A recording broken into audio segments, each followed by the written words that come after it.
कौमी असम्बली में audio leaks scandal की गूंज। ख्वाजा आसिफ ने चीफ जस्टिस से ऑडियो लीक से मुताल्लिक समातों से अलहदगी की अपील कर दी।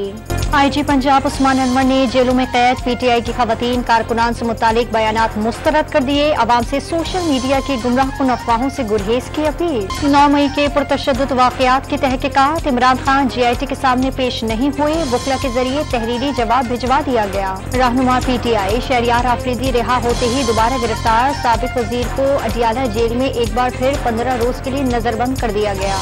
190 मिलियन पाउंड केस की वफाकी काबीना से मंजूरी के मामले पर परवेज खट्टक का नैब रावलपिंडी में जवाब जमा।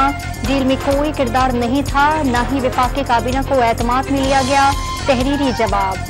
मुतनाज़ा दूध केस में आजम स्वाति स्पेशल जज सेंट्रल इस्लामाबाद के रूबरू पेश न हुई। अदालत ने नाकाबिले जमानत वारंट गिरफ्तारी जारी कर दिए। 9 मई के वाकयात। PTI रहनुमा एजाज चौधरी ने इंसदादी दहशतगर्दी अदालत लाहौर में दरखास्त जमानत बाद गिरफ्तारी दायर कर दी। और रूसी दारुलहुकूमत मॉस्को और इसके मज़ाफात में ड्रोन हमले, कई इमारतों को नुकसान, 2 अफराद जख्मी। रूस का यूक्रेन पर हमलों का इल्जाम।